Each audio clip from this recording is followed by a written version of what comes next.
Kahit sinong tanongin mong grupo, bata, matanda, kabataan, babae, lalaki, kung sino yung sikat sa ating bansa, talagang masasabi at masasagot nila ang isang tao na pinakasikat ngayon sa ating bansa. Walang iba kundi si Diwata. No? Siya yung sumikat dahil sa Diwata Overload, yung Pares Overload, at yung pagkakapabugbog sa tulay. Ano po.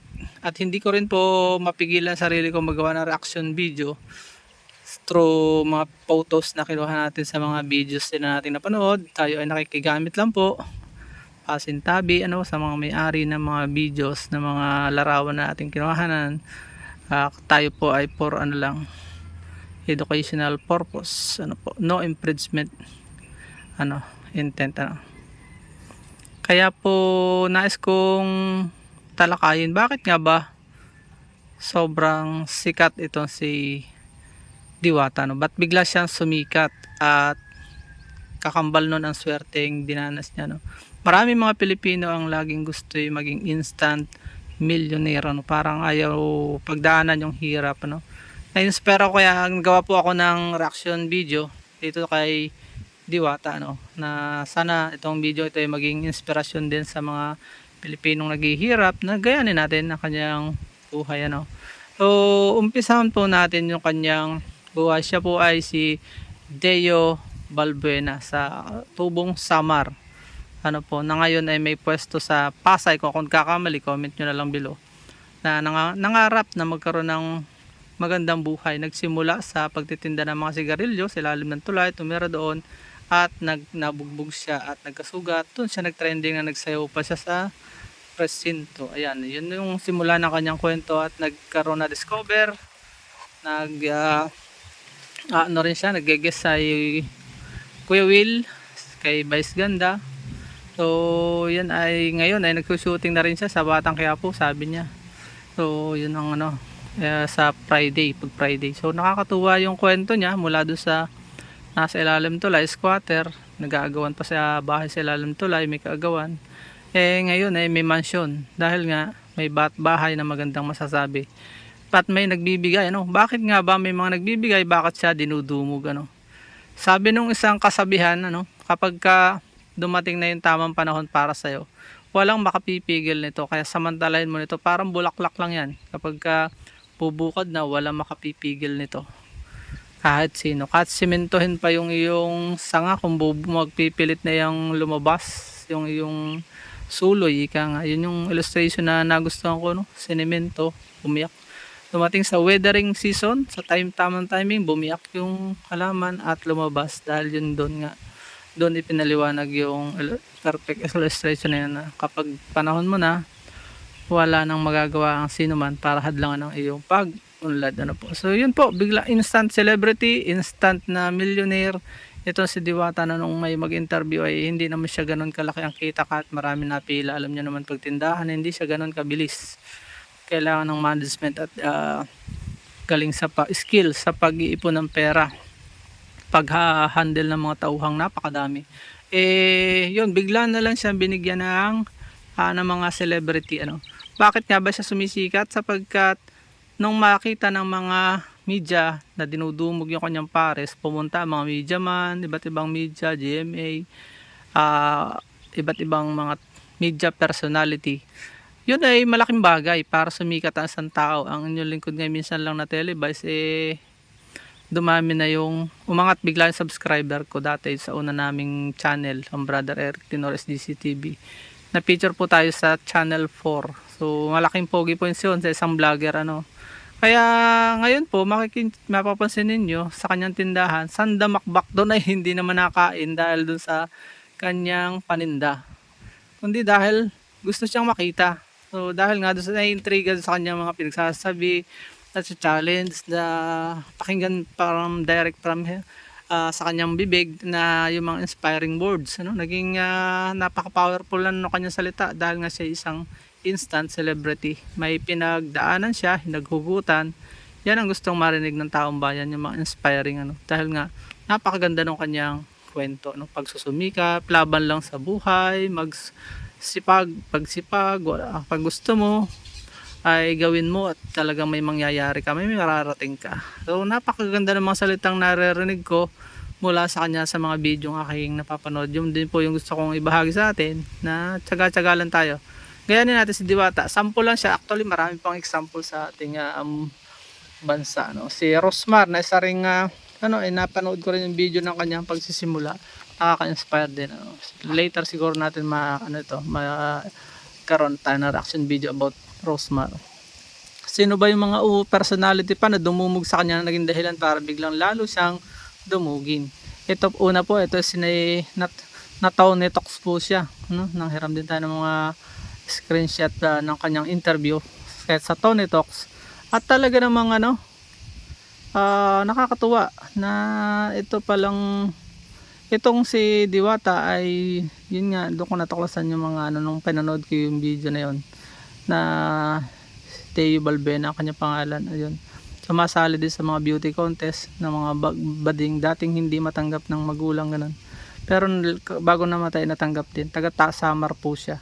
At nakakatuwa na pinagpala ng Diyos yung kanyang buhay dahil nga nagsumikap siya. So yun, matonetox ka ba naman pag hindi ka sumikat? Dumagdag pa po si Alex Gonzaga. Pumunta siya doon at nagtinda ng pares mismo, at siya yung namigay din siya ng I think 50,000 pesos para sa libreng pares. So sino ba naman di dudumog sa iyong negosyo kung gano'n? May bayad po yun, pero actually sa kanya libre. O sila yung mga dumadating pa artista ang nagbibigay. Kasi may balik din naman yun, Siyempre yun ang kalakaran sa vlogging na hindi na may tatanggi. Yung paggamit ng mga video, pagda-download, basta huwag mo lang kukuhanin ng buo.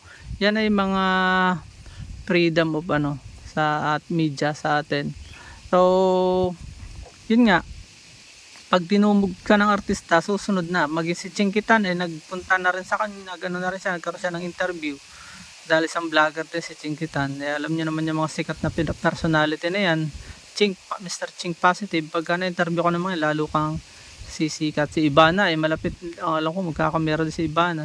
So magkikita mga mga foreigner na vlogger nandyan din ang dami. Maging sa Facebook yung mga vlogger naman napunta, hindi naman yung habol nga yung pagkain, yung maka-video, diba? Nagbibigay pa pagka pinagkitaan yung interview kay kay Diwata, di lalo na siyang kumita at sumisikat po. Every vlogger na yan, tingnan nyo, lahat ng nakain na, lahat naka-cellphone, may mga reel yan. So buong Pilipinas napapanood na si Diwata. Minsan mananawa ka na nga dahil wala na siyang laman ng social media kundi si Diwata. Pero wala tayong magagawa, panahon niya yun. Kung darating din yung tamang panahon para sa atin, huwag tayong mainip, laban lang sa buhay, gayanin natin si Diwata, So marami pang personality. Si Vice Ganda nagpunta rin, nagbigay. Napaka-influential na tao niya si Vice Ganda. Nagbigay ng upuan. At sino pa ba? Si Rosmar, napaka-influential personality ni Rosmar. Siya may beauty products at siya namigay ng almost 5 million kasama na yung mga sa sponsor doon na sumabay sa Rosmar. So nakakagulat, bahay at lote. Mayroon pa siyang binigay na ano nga ba yung binigay pa niya? I think may cash at saka yung bahay at lote.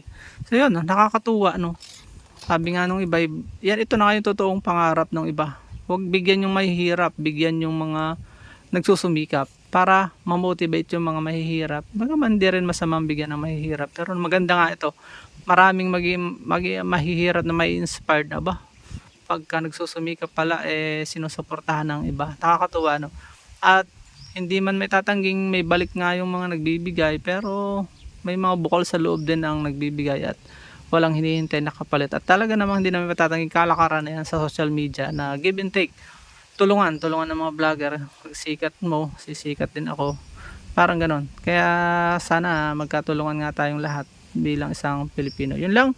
Sana po ay kung may nabitin pa tayo sa ating reaction video about Teo Balbena aka Diwata,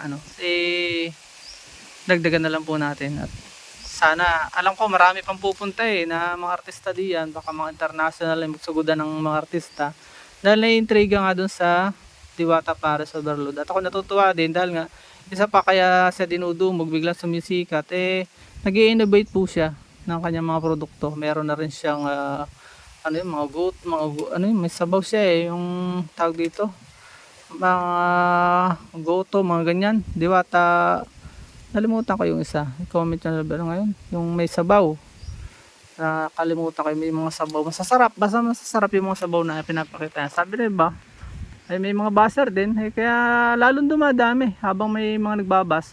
Gusto lalo ng mga taong patunayan kung totoo ba yung lasa o hindi. Yun, naalala ko na yung bulalo, ano, nag-innovate din siya ng mga pangalan, siken, mga common sa business na kapag ka authentic ang gusto mo, maggawa ka ng iyo at nang hindi ka maging mugmukhang gaya-gaya. Although may mga na-controversial na ilan na nanggaya, yan naman ay karapatan ng bawat tao. Medyo masama nga lang dating sa iba dahil kaya tumulong dahil may kapalit, pero hindi, wala namang ganong kwento sapagkat wala namang totoong pangyayaring ganon, sapagkat sa negosyo may open competition naman po talaga ang buong mundo, kaya kanya-kanyang diskarte lang yan sa buhay. So laban lang, katulad na sinabi ng Diwata, tsaga-tsaga tayo, darating din ang tamang panahon. Sabi ng Ecclesiastes, He makes all things beautiful. Ecclesiastes chapter 3 verse 3, I think 11. He makes all things beautiful in His time. Sa tamang panahon, may tamang panahon para sa ating lahat. Ano po? Ginaganap yan ng Diyos para sa atin. Pag panahon na natin, walang makapipigil. At sana, katulad Diwata, maraming tatanong hanggang kailan kaya gugustuhin ng tao ang Diwata Pares Overload, yung kanyang niluluto. Ang tanong lang dyan ay, ang ano lang, hamon lang dyan sa atin ay, huwag na lang tayo mainggit. Gumawa tayo ng atin, nasa diskarte na niya yan. Ako naniniwala kung wise siya, mag-i-innovate pa siya ng iba pang maraming business. At, huwag nating antayin ang failure ng iba. Antayin natin ang ating tagumpay, maging mabuti tayong katiwala, at huwag mainggit sa kapwa. Tayo ay magsumikap sa ating sarili, nasa gayon, malugod ang Diyos na nagpapahiram ng mga talento para sa atin. Lahat ng bagay, lahat ng tao ay binigyan ng equal na oportunidad. Katulad ng Diwata, may tama nga lang pong panahon at may kanya-kanya tayong kakayahan. Huwag mainggit ang bawat isa kung hindi tayo mapagkatiwala ng katulad ng kay Diwata. Yun lang, maraming salamat. Huwag nyo i-comment, kalimutan i-comment ang inyong reaction pa kay Diwata kung bakit napakabilis ng kanyang unlad at pagsikat. Maraming salamat, bye bye and God bless.